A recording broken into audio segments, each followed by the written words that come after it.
E nós vamos ver hoje, na verdade, um pouco da história de uma mulher que passou por isso, que viveu um pouco disso também. E até ter um encontro com Cristo.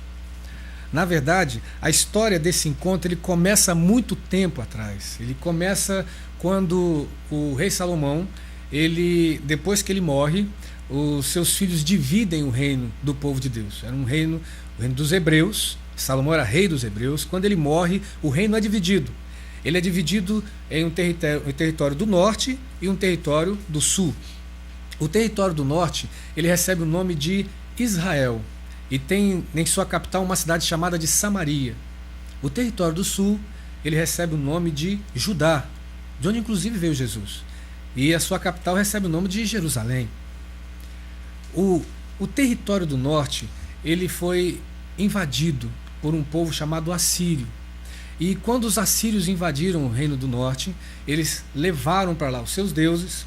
O próprio povo do norte, o povo de Samaria, ele saiu de Samaria, se misturou com outros deuses e quando voltou também levou esses deuses para lá, de maneira que o reino do norte era visto pelo reino do sul como um povo que tinha se envolvido com a idolatria, tinha se perdido com um monte de deuses. Por isso eles não eram muito bem vistos pelo povo do sul. Bom, daí que Jesus era do sul. E essa mulher em particular que nós vamos falar um pouco sobre ela aqui, ela era de Samaria, dessa cidade. Por isso eu quero te convidar a ir comigo até o livro de João, o Evangelho de João, que relata esse encontro entre Jesus e essa mulher de Samaria, chamada de mulher samaritana. Isso se encontra no capítulo 4 de João. Por isso eu gostaria de ler um trecho do capítulo 4 de João com você, para que nós possamos conhecer um pouco mais dessa história e meditar rapidamente nesse encontro. O capítulo 4 do livro de João diz assim, a partir do versículo 1, nós vamos ler um pequeno trecho dele. Ele diz: quando, pois, o Senhor veio a saber que os fariseus tinham ouvido dizer que ele, Jesus, fazia e batizava mais do que os discípulos de João, se bem que Jesus mesmo não batizava, e sim os seus discípulos, deixou a Judéia, retirando-se outra vez para a Galiléia. Era-lhe necessário atravessar a província de Samaria. Chegou, pois, a uma cidade samaritana chamada Sicar, perto das terras de Jacó, que Jacó dera a seu filho José. Estava ali a fonte de Jacó. Cansado de viagem, assentava-se Jesus junto à fonte por volta da hora sexta. Nisto veio uma mulher samaritana tirar água. Disse-lhe Jesus: dá-me de beber. Pois seus discípulos tinham ido à cidade para comprar alimentos. Então lhe disse a mulher samaritana: como sendo tu judeu, pedes de beber a mim, que sou mulher samaritana? Porque os judeus não se dão com os samaritanos.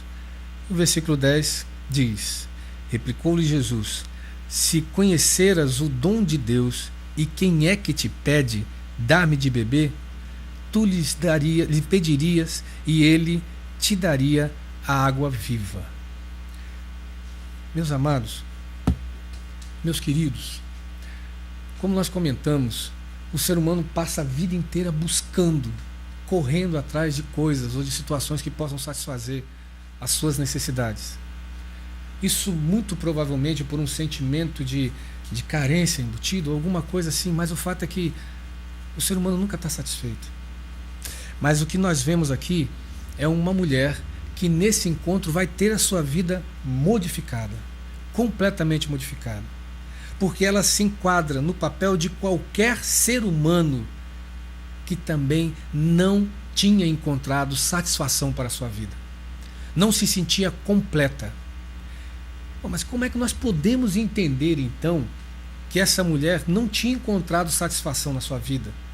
Bom, se você voltar comigo ao texto, no versículo 15, ele diz, no mesmo capítulo 4 ele diz: disse-lhe a mulher: Senhor, dá-me dessa água, que eu não mais tenha sede, nem precise vir aqui buscá-la.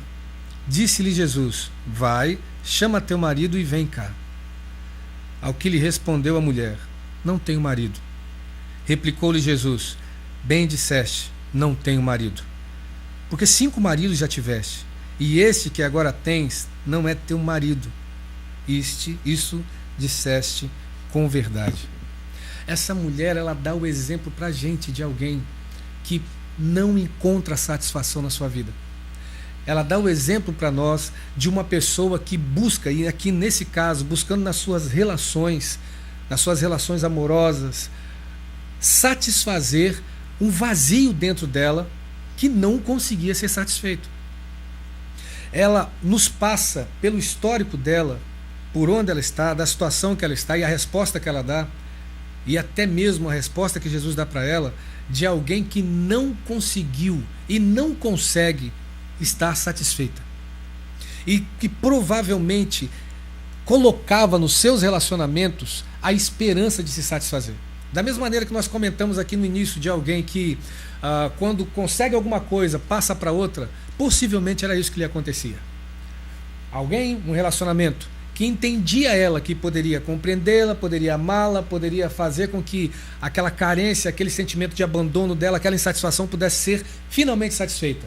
Isso não acontecia, e passava para outro, e passava para outro, e passava para outro. Eu quero que você preste atenção que no texto que nós lemos, Jesus não fala para ela que se ela teve tantos viúvos, tantos maridos que morreram. Ela não era viúva, ela simplesmente teve maridos e não tem mais. Está no 6º relacionamento e não encontrava satisfação. E é muito simples a gente entender isso. Porque quando nós voltamos à luz do texto, quando Jesus chega para ela e pede água, o que ele está pedindo é uma água. E ela olha para ele e fala o seguinte: olha, como é que você vem me pedir água, sendo que eu sou samaritano e você é judeu e nós não nos damos bem? E então ele fala, como nós lemos: olha, se você soubesse quem é que te pede água, você pediria água. Porque dessa água que eu tenho para oferecer, dessa, se você beber, você nunca mais terá sede. No decorrer do texto, nós vamos ver que ela não entende bem isso no início. Ela não entende bem isso. E depois ela chega até pelo texto que nós lemos: olha, e se eu tenho essa água que eu não vou ter sede, então só me dá ela, que eu não preciso voltar aqui.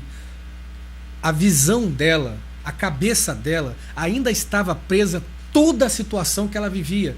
Todo o mundo material, todo o mundo palpável dela. Por isso ela não conseguia enxergar até aquele momento que o que Jesus tinha para oferecer não era algo palpável na vida dela que ela pudesse achar que poderia satisfazer, como os bens que ela tinha ou como os maridos que ela teve. Mas talvez seja essa uma boa lição para nós, para você que está aí.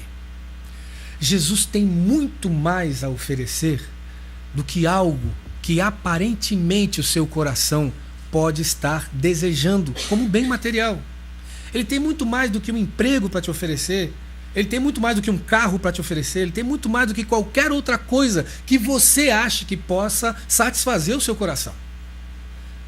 Porque na verdade ele conhece o seu coração, ele conhece o nosso coração.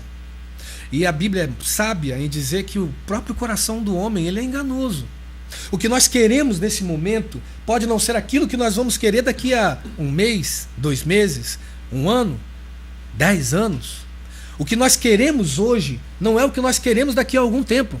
Porque o nosso coração se engana e se ilude com algumas coisas que nós achamos que precisamos ou que queremos.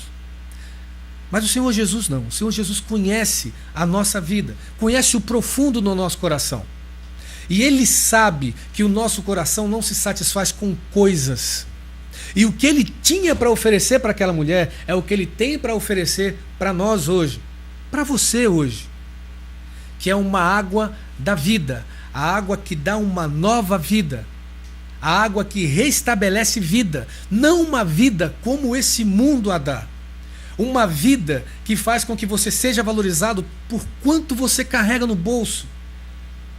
A gente vive numa sociedade onde as nossas crianças, elas são educadas, muitas vezes pela própria escola, pelo próprio sistema, a muito mais entender o que querem ter quando crescer do que o que querem ser quando crescer.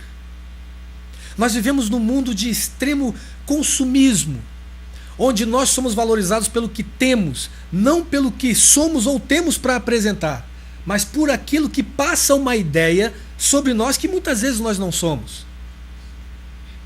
E essa mulher, quando ela fala sobre a água, que ela queria essa água para não ter mais sede, para não precisar voltar ao poço, ela tinha na cabeça o que muitas pessoas também têm, achando que algumas coisas que elas poderiam ter, ou que elas podem ter, podem satisfazê-la e cessar esse vazio que tem dentro do peito. Mas a mesma resposta de Jesus para aquela mulher é a resposta que ele tem para todos nós hoje. Eu sou a água da vida. E essa água da vida que eu tenho para oferecer. Muito mais do que qualquer situação desse mundo pode oferecer. E essa é uma vida que a própria palavra chama de vida abundante. Uma vida que não faz com que o meu humor, com que as minhas expressões, com que as minhas relações sejam forjadas pelas situações que eu vivo, mas que sejam forjadas por quem eu sou, filho de Deus. É essa água da vida que ele tem para oferecer. É essa água que ele tem para oferecer e teve para a mulher para que ela recebesse. E o que é interessante é que quando nós vamos lendo no decorrer do texto, nós vamos perceber que essa mulher, depois ela entende isso. Depois ela entende isso. E ela sai dali e vai para a cidade.